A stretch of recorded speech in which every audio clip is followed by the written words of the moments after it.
Hello दोस्तों, welcome to my story voice, जहां मैं कहानियां सुनाती हूं। दोस्तों, आज की कहानी है भाड़ में जाओ ट्रोलर्स। ये कहानी एक ऐसी लड़की की जो अपने बलबूते पर फिल्मी दुनिया में नाम तो कमा पाई, पर एक गलती से बुरी तरह ट्रोल भी हुई। इस ट्रोलिंग का सामना उसने कैसे करा, यही है कहानी, तो कहानी अंत तक सुनिएगा। चारों तरफ उस पर गालियों और अश्लील व भद्दे कमेंट्स की बरसात हो रही थी। टीवी के हर एक न्यूज चैनल पर बस उसी की खबरें थी। उसने हमेशा ही टीवी पर आने का सपना देखा था, लेकिन वो यूं इस तरह पूरा होगा उसने कभी सोचा भी ना था। चारों ओर से आती कुछ अनजानी आवाजें अब उसका सुकून छीन रही थी। 3 दिनों से वो इसी तरह घर में बंद थी और अब उससे और नहीं झेला जा रहा था। वो उठी और मुट्ठी भर नींद की गोलियां लेकर किचन की ओर बढ़ गई।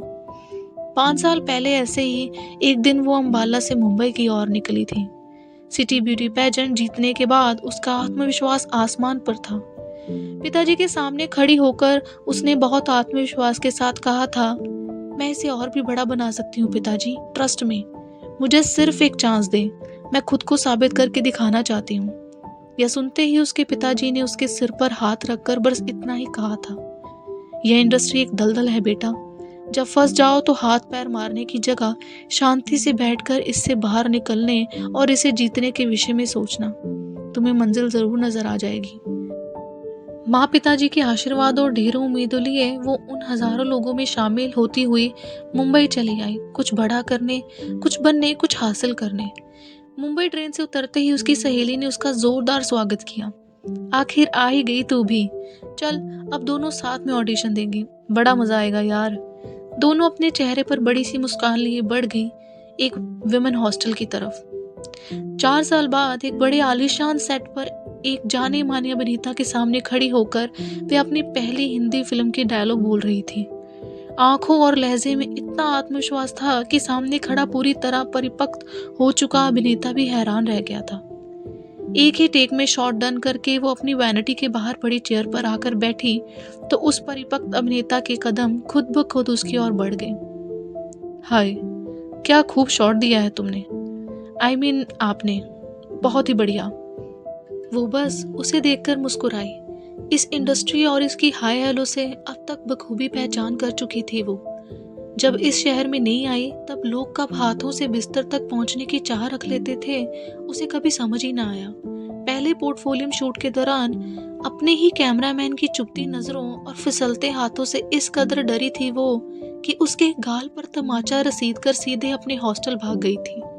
उसकी सुलगती आंखों पर पानी डालती हुई उसकी सहेली बोली, ओ कम ऑन यार, इट्स नॉर्मल हेयर, इतना तो तुझे झेलना ही होगा। क्या तूने झेल लिया? ऑफ कोर्स, तुझे क्या लगता है बिना झेले ही इतने फैशन शो कर दिए मैंने? उसने उसे घूर कर देखा तो वो बोली, ये अंबाला नहीं है मेरी जान, यहाँ ये शर्म का लबादा उतार फेंकने पर ही काम मिलता है। उसकी बात सुनकर उसने अपने कपड़ों को और मजबूती से थाम लिया। यह मजबूती शिखर तक पहुंचने में भी बनी रही। शिखर तक के सफर में कब अपनी शर्म उतार चुकी सहेली का हाथ छूटा उसने सोचने की जहमत ना उठाई। उसने अपने घुटने कभी नहीं टेके।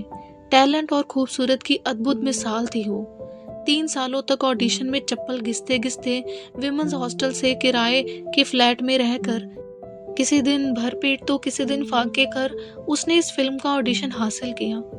कास्टिंग डायरेक्टर ने जब सीन के बहाने उसे छूने की कोशिश की तो उसके पैरों को अपनी हील से कुचलकर और अपने इस फिल्म के सपने को लगभग स्वाहा कर वापस अपने फ्लैट तक चली आई थी वो।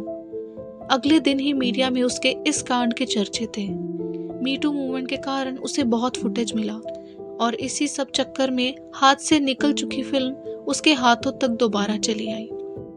इस मुश्किल से मिले मौके को उसने लपक कर पकड़ लिया और बढ़ा दिए कदम अपनी पहली सफलता की ओर। को एक्टर, डायरेक्टर और अन्य सभी से एक निश्चित व सभ्य दूरी रखते हुए उसने अपनी पहली फिल्म पूरी की। प्रमोशंस, मीडिया, सब कुछ में हलचल थी। एक इंडस्ट्री से बाहर की लड़की इतने दुरुस्त इरादे लिए यहाँ तक चली आई थी, किसी को यकीन ही नहीं हो रहा था। खुद उसके लिए भी यह एक अनदेखे सपने जैसा ही था जिसे वो अब खुली आंखों से जी रही थी। मीडिया में उसकी इमेज एक शालीन इंसान और मजबूत अभिनेत्री की बन चुकी थी।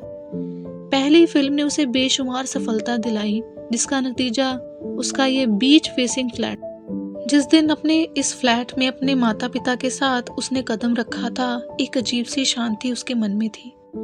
वेलकम पार्टी में उसकी वही सहेली जब उससे टकराई तो उसकी नजरें उससे मिल ही नहीं रही थी।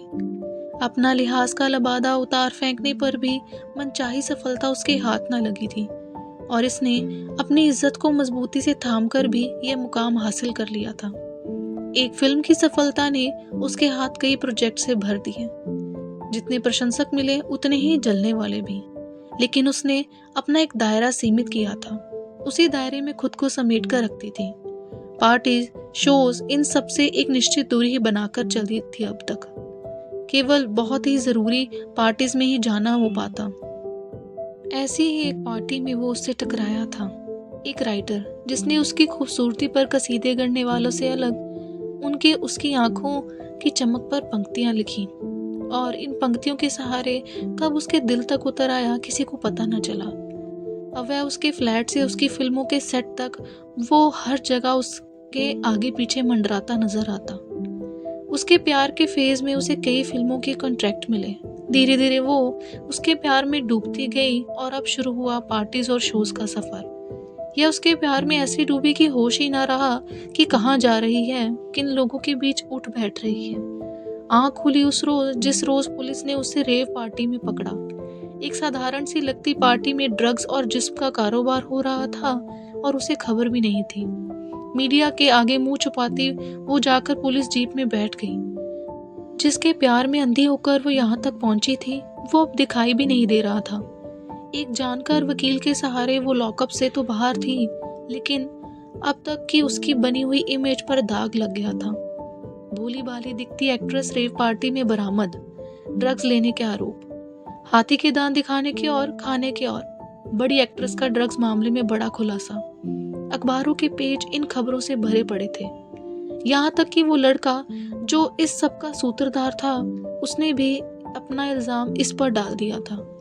उसका ट्विटर अकाउंट भद्दे ट्रोल से भरा हुआ था और मीडिया तो जैसे इस एक खबर के आने का ही इंतजार कर रही हो।